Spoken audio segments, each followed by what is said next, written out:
Dear student, आज के इस वीडियो में हम अध्ययन करेंगे 33/11 kV सब स्टेशन के सिंगल लाइन डायग्राम के बारे में।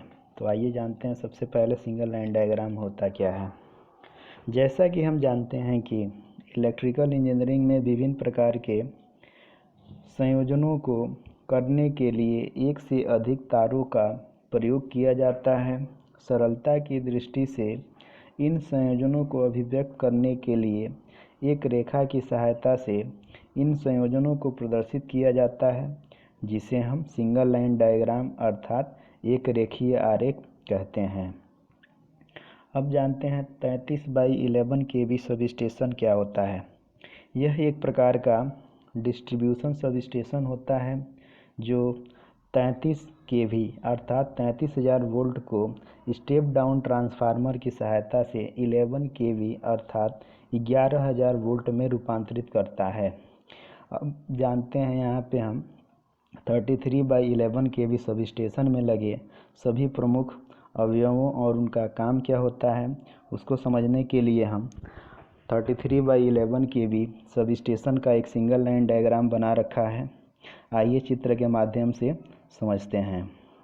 तो देखते हैं हम यहाँ पे एक 33 kV की सप्लाई आ रही है। फिर इसके बाद हमने एक 33 kV का लाइटनिंग अरेस्टर लगा रखा है। ये जो सिंबल आप देख रहे हैं, ये लाइटनिंग अरेस्टर का ये सिंबल है। लाइटनिंग अरेस्टर का काम क्या होता है?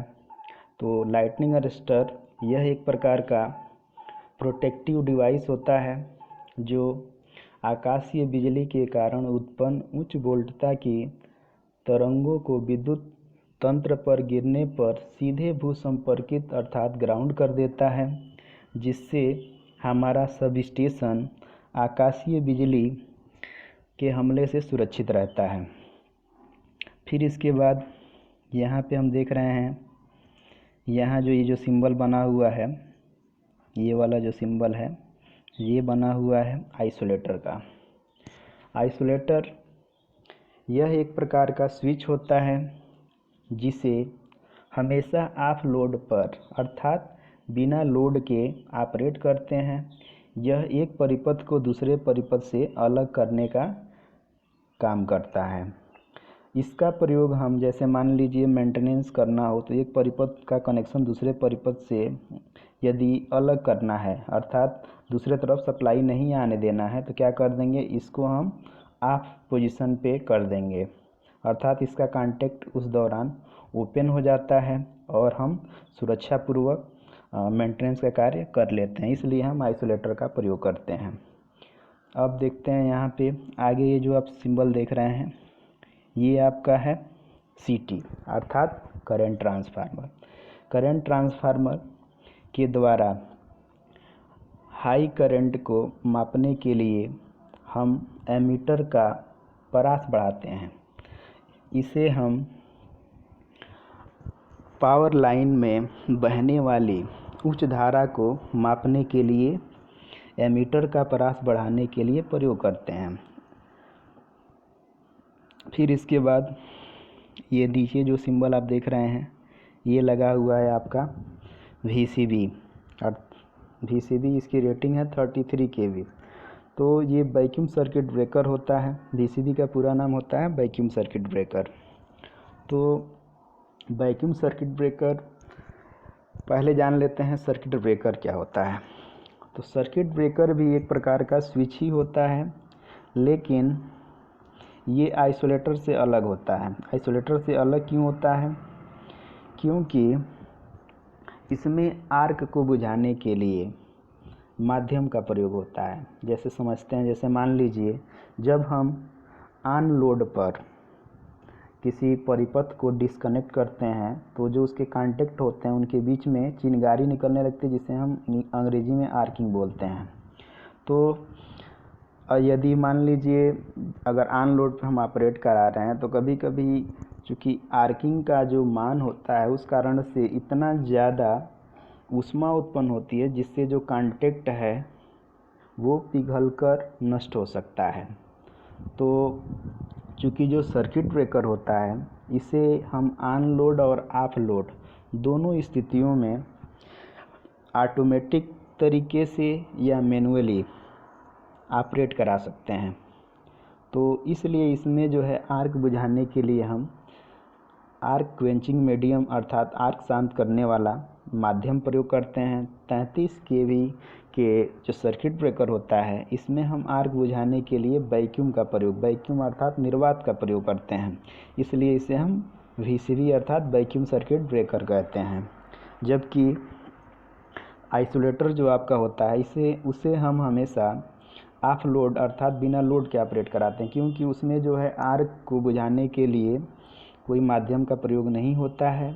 यदि हम आइसोलेटर को हम यदि ऑन लोड ऑपरेट करा दें तो उस दौरान आर्किंग इतनी ज़्यादा होगी कि हो सकता है कि जो आर्क के कारण इतना ऊष्मा उत्पन्न हो जाए, जो आइसोलेटर का जो कांटेक्ट होगा वो पिघलकर नष्ट होगा और जो वहाँ पर जो व्यक्ति उसको ऑपरेट करा रहा है हो सकता है वो उससे बुरी तरह से घायल हो जाए। तो इसलिए हम आइसोलेटर को हमेशा ऑफ लोड पर ही ऑपरेट कराते हैं। चलिए अब आगे बढ़ते हैं और यहाँ देखते हैं। तो यहाँ जैसा कि हम देख रहे हैं आगे फिर से यहाँ पर एक आइसोलेटर लगा हुआ है। तो आइसोलेटर का काम हम समझ चुके हैं। आइसोलेटर क्या करता है, एक परिपथ को दूसरे परिपथ से अलग करने के लिए प्रयोग होता है। जब मेंटेनेंस करना होता है उस दौरान सर्किट की सप्लाई काटने के लिए इसका प्रयोग होता है। फिर देखिए यहाँ फिर लगा हुआ है। फिर इसके बाद देख ही रहे हैं यहाँ पर ये हमारा 33 kV का क्या है, ये बस बार है। अब बस बार के बारे में तो आप जानते ही होंगे। बस बार सामान्यतः एल्युमिनियम या कॉपर की बनी पट्टी होती है जिसका उपयोग उच्च धारा प्रवाहित कराने के लिए किया जाता है। अब देखते हैं आगे। तो आगे देखिए ये 33 kV का बस बार के बाद एक यहाँ पर फिर से जो है 33 kV का आइसोलेटर लगा हुआ है। फिर इसके बाद देखिए 33 kV का VCB वैक्यूम सर्किट ब्रेकर लगा है। फिर यहाँ पे 33 kV का क्या लगा है, ये आपका जो है CT करंट ट्रांसफार्मर लगा है। और इधर आप देख ही रहे हैं। फिर इसके बाद यहाँ पे हम लगाए हैं 33 kV का लाइटनिंग अरेस्टर। फिर इसके बाद ये लगा हुआ है आपका, ये जो आप देख रहे हैं सिंबल, ये है पावर ट्रांसफार्मर का। तो यहाँ पे 33/11 kV सब स्टेशन में हमको वोल्टेज लेवल को डाउन करना है। तो यहाँ पर 33/11 kV का स्टेप डाउन ट्रांसफार्मर प्रयोग हुआ है। इसका रेटिंग सामान्यतः 5 MVA अर्थात 5 मेगावोल्ट होता है। फिर इसके बाद देखिए यहाँ पे, फिर यहाँ पे ये हमने लगाया है इधर एक लाइटनिंग अरेस्टर लगाया हुआ है। यहाँ पे हमने लगाया है, यहाँ पर एक जो है 11 kV का लाइटनिंग अरेस्टर लगा हुआ है। यहाँ ध्यान देने वाली बात है, ट्रांसफार्मर हमारा बहुत ही महंगा डिवाइस होता है। इसके प्रोटेक्शन के लिए हम इसके इनपुट साइड और आउटपुट साइड दोनों तरफ लाइटनिंग अरेस्टर लगाए हुए हैं।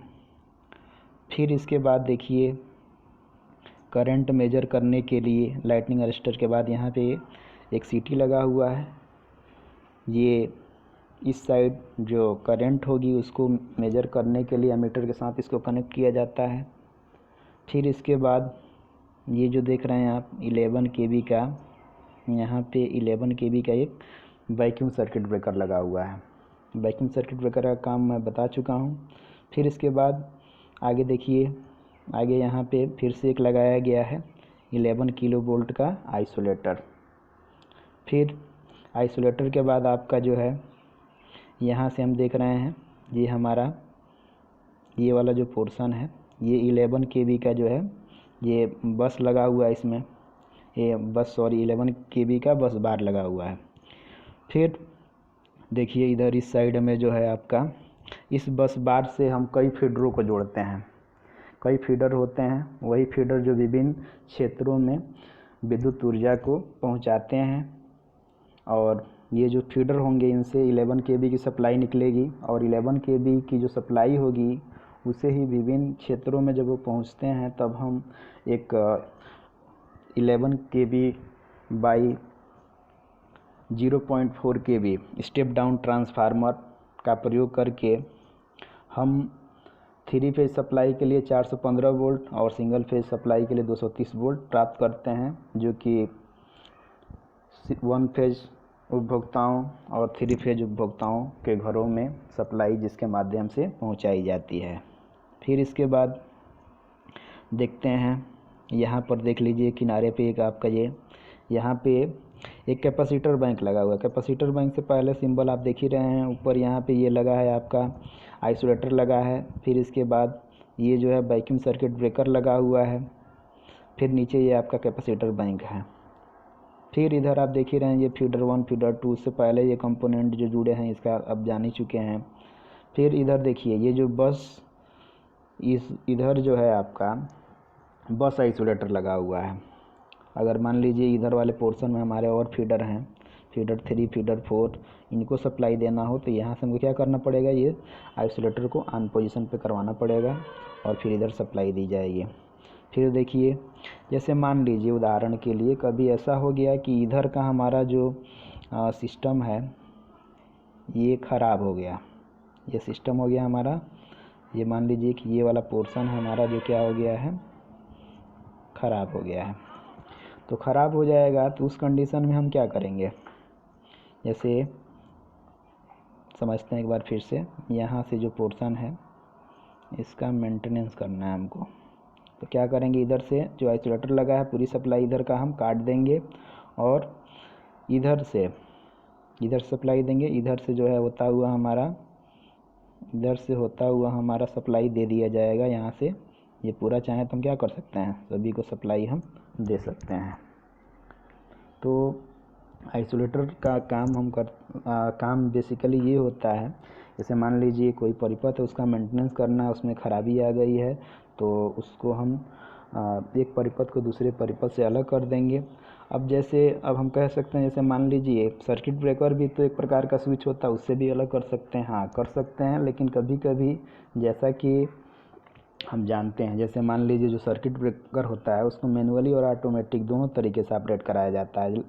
जैसे मान लीजिए कभी ऐसा हो जाए जैसे हमने कंट्रोल रूम से उसमें कुछ कमांड दिया है, हो सकता है कहीं बाय डिफ़ॉल्ट वो जो सर्किट ब्रेकर है वो पूरी तरह से ऑफ पोजीशन में ना हो, तो उस दौरान जो व्यक्ति वहाँ मेंटेनेंस करेगा उसको इलेक्ट्रिक शॉक लगने का खतरा रहता है। इसीलिए हम क्या करते हैं, आइसोलेटर के द्वारा उस परिपथ का पूरा सप्लाई डिस्कनेक्ट करके तब जाके मेंटेनेंस का कार्य करते हैं। उम्मीद करते हैं आपको समझ में आया होगा।